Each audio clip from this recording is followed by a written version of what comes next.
Hello guys, welcome back to my new video. दोस्तों, कैसे आप सब? उम्मीद करता हूँ आप सभी लोग बहुत अच्छे होंगे। सो गाइस, आज की इस वीडियो में बात करने वाले हैं यूपी स्कॉलरशिप के बारे में। जी हाँ दोस्तों, जैसा कि आपको पता है कि यूपी स्कॉलरशिप सेशन 2023-24 का जो करेक्शन का था वो पोर्टल ओपन हो गया है। साथ ही साथ उसमें बहुत सी बच्चों का करेक्शन हो रहा है, बहुत से बच्चों का करेक्शन नहीं हो रहा है।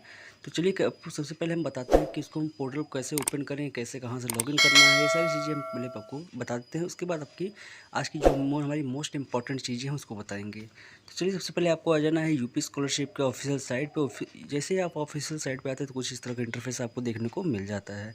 फिर सिंपली आपको करना क्या है, आना है स्टूडेंट सेक्शन पे। जैसे आप स्टूडेंट सेक्शन पे आते हैं, आपको यहाँ पे 4 ऑप्शन मिलते हैं।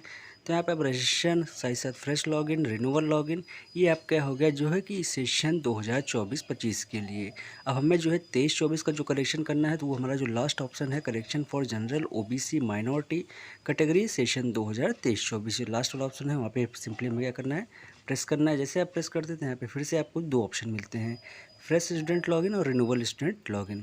तो फ्रेश में फॉर्म को फिल किया तो फ्रेश लॉगिन करेंगे। साथ साथ अगर आपने रिन्यूअल में फॉर्म को फिल किया है तो रिन्यूअल करेंगे। वो मैटर नहीं करता कि आप जनरल से हो हैं, कि ओबीसी से हैं, कि माइनॉरिटी से हैं, आप किसी भी कैटेगरी से हैं। अगर आपका जो फॉर्म का मोड है, चाहे फ्रेश होगा तो फ्रेश में करेंगे, रिन्यूअल होगा तो रिन्यूअल में करेंगे। तो चलिए, सबसे पहले हम मान लीजिए जहाँ हमारा रिन्यूअल है तो रिन्यूअल हम सिंपली क्लिक कर लेंगे। जैसे हम रिन्यूअल पे क्लिक करेंगे तो हमारा नेक्स्ट पेज है ओपन हो जाएगा। कुछ इस तरह का इंटरफेस आपको देखने को मिल जाएगा। सारा प्रोसेस सेम है, जैसे आप फ्रेश और रिन्यूअल जो है नॉर्मल वे में करते हैं, वही सारा प्रोसेस यहाँ भी है। तो आपको करना क्या है, सिंपली अपना जो है रजिस्ट्रेशन नंबर फिल करना है। उसके बाद आपको अपना डेट ऑफ बर्थ फिल करना है। और आपको बता दें कि फ्रेश की कैटेगरी में आपको डेट ऑफ बर्थ नहीं, आपको अपना रजिस्टर्ड मोबाइल नंबर फिल करना होता है। उसके बाद नीचे आएंगे तो आपको यहाँ पे अपना पासवर्ड जो है उसको फिल करेंगे। जो भी आपका पासवर्ड आपको मिलता है वो आपको फिल करना है। उसके बाद नीचे आपको यहाँ पे कैप्चर कोड दिया जाता है। तो प्रॉब्लम ये आती है कि बहुत से स्टूडेंट ऐसे हैं जिनको ये सारा प्रोसेस फिल करने के बाद जब वो सबमिट पे क्लिक करते हैं तो उनको वहाँ पे ऊपर में जो है कि इनवैलिड रजिस्ट्रेशन नंबर ऐसा शो हो रहा है, जैसा कि आपको हम दिखा भी देंगे। सो गाइस, आप देखते हैं यहाँ पे हमने साथ जितना भी डिटेल था सारी डिटेल यहाँ पे फिल कर लिया है। आपको सबमिट करके दिखाते हैं कि वो जो इनवैलिड रजिस्ट्रेशन नंबर कैसे यहाँ पे शो कर रहा है। देखिए, हमने सबमिट किया। अब वहाँ पे आप ऊपर में देख सकते हैं, यहाँ पे सबसे पहले आ गया invalid registration number are not valid registration number for this session, try again.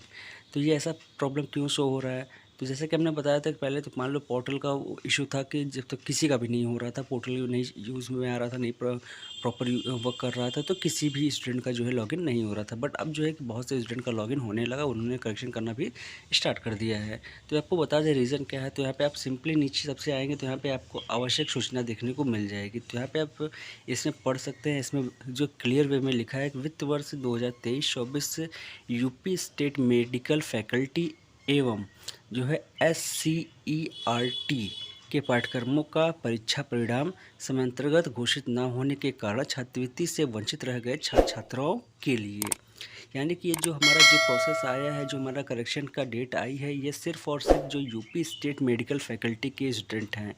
UP state medical faculty के स्टूडेंट बोलने का मतलब जो पैरामेडिकल के स्टूडेंट हैं, यानी कि जो ANM GNM के स्टूडेंट हैं उनके लिए, और ख़ासकर जो SCERT यानी कि जो हमारा जिसमें हमारा जो टीचिंग के जितने भी कोर्सेज़ आते हैं, जैसे DLED हो गया, BTC हो गया, इन दोनों कोर्सेज़ के लिए भी हमारा जो है कि आपका ये जो है करेक्शन फॉर्म जो है फिर से लाया गया है। तो जो स्टूडेंट BSc के हैं, MSc के हैं, या फिर फार्मा के हैं, और भी अदर्स जो कोर्सेज़ के स्टूडेंट हैं, वो जब लॉगिन कर रहे हैं तो उनको जो है कि इस तरह की प्रॉब्लम यहाँ पे शो हो रही है कि इनवैलिड रजिस्ट्रेशन नंबर यहाँ पे शो हो रहा है। तो ऐसे स्टूडेंट के लिए अभी जो है कि किसी तरह की कोई नोटिस नहीं हुई, ना ही कोई करेक्शन का पोर्टल उनके लिए ओपन किया गया है। ये जो अभी ये पोर्टल ओपन हुआ है इनके लिए, ये सिर्फ और सिर्फ यूपी स्टेट मेडिकल फैकल्टी के जितने भी स्टूडेंट हैं उनके लिए, साथ ही साथ SCIRT की जितने स्टूडेंट हैं, यानी कि DLED और BTC के जितने स्टूडेंट हैं इनका रिजल्ट नहीं आया था, उनके लिए ही यहाँ पे पोर्टल ओपन किया गया है। तो बहुत से स्टूडेंट जो परेशान हो रहे हैं, उनका जो फॉर्म लॉगिन हो नहीं रहा है, बार बार मैसेज आ रहा है, कमेंट कर रहे हैं कि नहीं हो पा रहा है, अभी भी पोर्टल नहीं चल रहा है क्या। तो आपको देखिए क्लियर बता दें कि अपडेट यहाँ पे आपको दे दी गई है कि आवश्यक सूचना नीचे से आप पढ़ सकते हैं कि वहाँ पर क्लियर वे में बता दिया गया कि क्यों आपका फॉर्म लॉगिन नहीं हो रहा था। तो आप यहाँ देख सकते हैं सारी चीज़ें यहाँ पे मेंशन कर दी गई हैं। तो ये आज की कुछ अपडेट थी जो कि बताना बहुत ज़्यादा इंपॉर्टेंट था।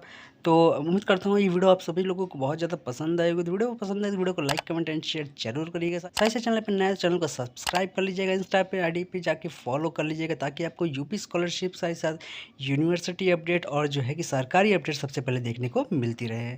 तो मिलते हैं किसी और वीडियो में, तब तक के लिए धन्यवाद।